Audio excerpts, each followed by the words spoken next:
Hey, what's going on, everyone? So, I've been watching a lot of Law and Order SVU, and I figured I'd give sort of my take on the characters that you see throughout. The first, I think, so a lot of these characters are like I know. I'm gonna blank on names here, but Danny Pino, I forgot his detective name. I'm blanking, but like he's in certain, like everyone is in a certain amount of seasons, and they're either there or they're not. Um, I've rewatched starting with like season 7. I'm on, I believe, season 14 right now. But I have seen plenty of episodes from seasons 20, 21, 22, stuff like that. So I know um, uh, don't I can't remember this detective's name right here, but I know her. Carisi, of course, I know stuff like that. So just to give you an idea, but let's start. I guess we'll just start left to right and work our way down. So Finn, I like Detective Tutuola a lot. Ice T does a great job. He is a legacy character. He has been there, I believe, since the beginning. He's been in 500 plus episodes. So for him, I'd say I have to put him at an S tier because he's a legacy. He's been there for so long, and he's sort of a staple to Law and Order at this point. That it's like if if you don't see him in a season like whatsoever, it's not gonna feel right. Danny Pino again. I forgot the guy's detective name. I can't for the life of me remember. Either way, I like him a lot. He's a good detective. Um, he has his problems with his wife and daughter, stuff like that. But as far as his detective skills go, I give him a B for right now. Um, I believe the opener to season 14. I think it's the first or second episode, because I believe the season 13 finale was a cliffhanger, and then season 14, the first two episodes sort of wrapped that sort of story arc up. And in one of the episodes, he becomes a bit of a loose cannon. I think it has to do with the fact that his wife and daughter moved to DC so his wife could get a new job.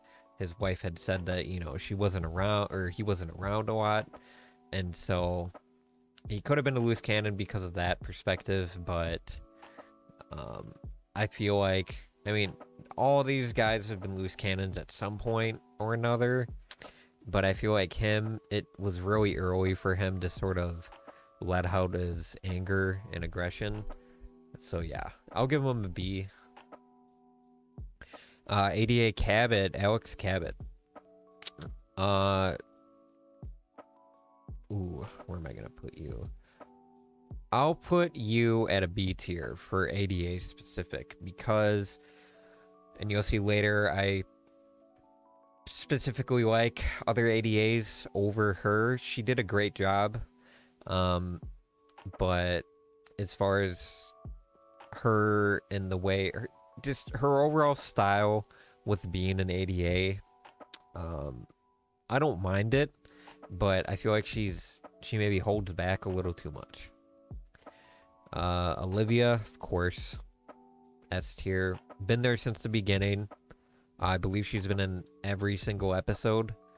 I'm sure there's one where she hasn't, but she's been in over 500 episodes, and she's essentially the character that sort of, I wouldn't say carries SVU, but she's the face of Law and Order SVU, and that may sound biased, but I mean, you can't say really anything bad about Olivia. She's obviously had her mistakes that she's made, but she's got a heart. She cares. Yes. Elliot Stabler, another S tier, because he's a legacy. He's been there since the beginning. He's now I believe in Law and Order Organized Crime, which I've never seen. So he's got that going for him, stuff like that. It was, and I personally know the backstory as to why he abruptly just wasn't in the series anymore. The finale, he ended up shooting a teenage girl, and he took a leave of absence, and then he put in his papers, so he resigned. And yeah, but the real reason, I can sort of give you like a Cliff Note story. Basically, Christopher Maloney couldn't come to terms with the contract in time for the following season, so he sort of missed his deadline, and so his contract was never renewed. The same thing happened with Mariska Hargitay as well, but she was able to come to terms with her contract before the deadline had come around. So that's really the reason why Stabler left. It's because of contract issues with Christopher Maloney. But yeah. Moving on.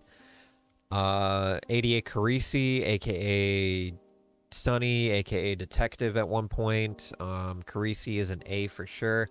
I wouldn't say he's S quite yet.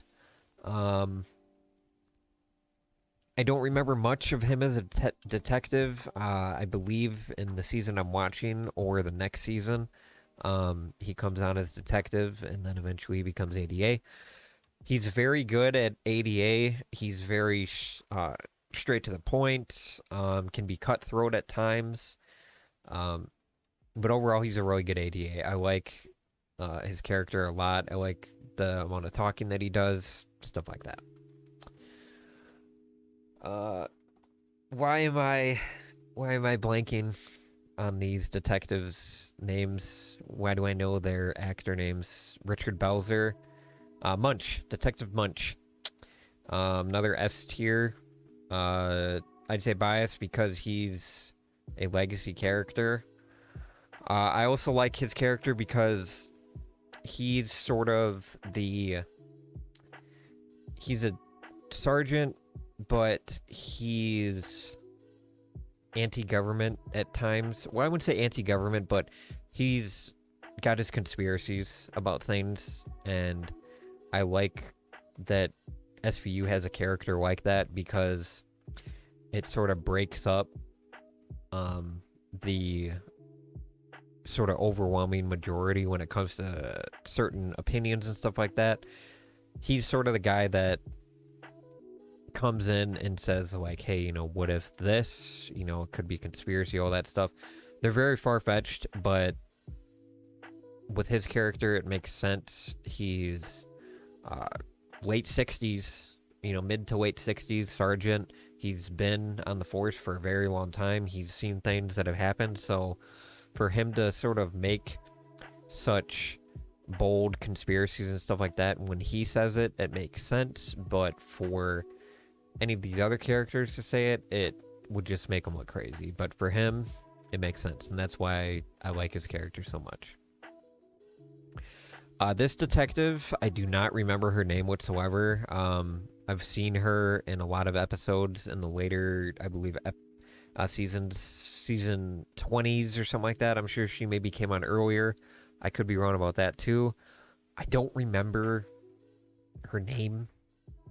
As a detective, I guess I'll put her at C for right now. Just because I really can't get a grasp on her. I don't have much information off the top of my head, so I'll just put her there. Detective Rollins, I'll put her at A tier. She's not S tier because not really legacy per se. She's been around for a long time. But she's, I believe, now doing her teaching thing. That's the last I heard. As a detective, very good. Very good detective. Her and Liv are very good partners together. They play off each other very well when it comes to talking to the victims and what have you. But she's just not an S tier because I feel like in order to be an S tier, you have to sort of be there since either the beginning or close to it, or you have to have a deep personal relationship with me, which leads me to my next one. Barba. He's going on S tier because he's my favorite ADA. I just watched the episode where you see him for the first time. He takes on his very first case with SVU, and he just absolutely knocks it out of the park with his testimony, everything that he did, everything that he questioned, stuff like that. It shows that he's got a big pair of balls on him, and he's not afraid to back down to the defense, and he's not afraid to ask questions, even if it is going to hurt the person that he's defending. Even if it hurts them, he's trying to get answers out of the suspect. So he's gonna do anything and everything in his power to get what he needs to get that win. That's why I like him, because he's very cutthroat. He's got balls on him, and he's not afraid. All right, medical examiner. God, what's her name? Melinda. Melinda, I'd say I can put her at A. She's been around for quite a long time. I noticed they started phasing her out, I believe, in season 12. One thing, which is very obvious, but if you start a new season of Law and Order, instead of skipping through the introduction of the first episode of a new season, watch to see who you see pop up on the screen, because that'll show you if they're going to be sort of a anchor point throughout the season or not. And I noticed, I think it's season 11 or season 12 during the intro, I've seen that they pulled her out. So I knew that she wasn't going to be in there as much. And I can tell that throughout sort of the life cycle of SVU, from the beginning up to now, you can tell that Dick Wolf is doing liberties in that he's experimenting with the series itself. What he's doing is, throughout, I'd say season 7, where I started, up to season 10 or 11, they did a lot with Melinda. So what they were doing is they had more segments of them in the medical examiner's I guess office, sort of basement area, where she has the cadavers and she does her work. But once season 12 started, they kind of put out with that. And same thing with Dr. Wan. I'll put him in B tier. I like Dr. Wan a lot. He's one of those characters where you can't hate him whatsoever. And that same thing happened to him. So Dr. Wan is, at this point, I'm in season 14. He doesn't play a role whatsoever.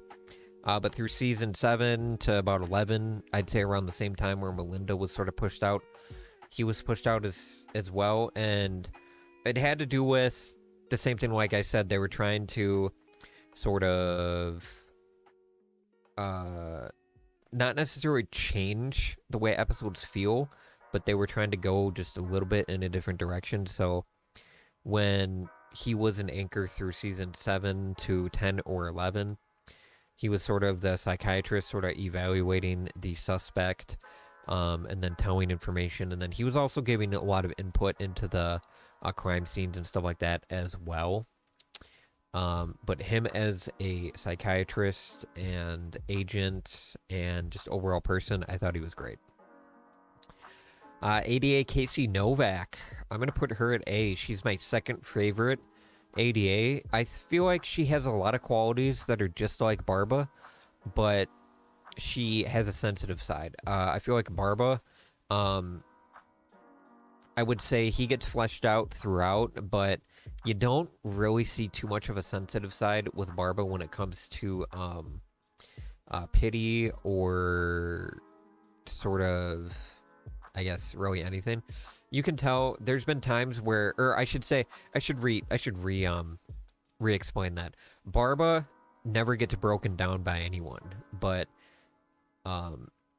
Casey is just like Barba in the courtroom, that she really pushes the envelope, but she can get broken down by people if they really come at her really hard and stuff like that. And so it just, that's why she's my second favorite, because you can tell that there's cracks in her that eventually maybe will fold over on her. I mean, she did get disbarred in a season and she was gone for a little bit. And so those are sort of cracks right there that show that she is vulnerable. But with Barba, I feel like he's very unstoppable when it comes to an ADA. I'm sure things have happened to him that I'm completely forgetting. But yeah, ADA Novak, second favorite. Very good. Captain. Of course he's an S. Come on. I feel like he got railroaded at the end of season 13 with him getting accused of murder, stuff like that. Not good, but he's one of those guys where you always like him and he's very straight to the point. He doesn't ever mess around with anything.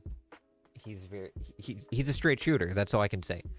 He's, been on the force for over 30 years. He's got experience. He knows what's going on.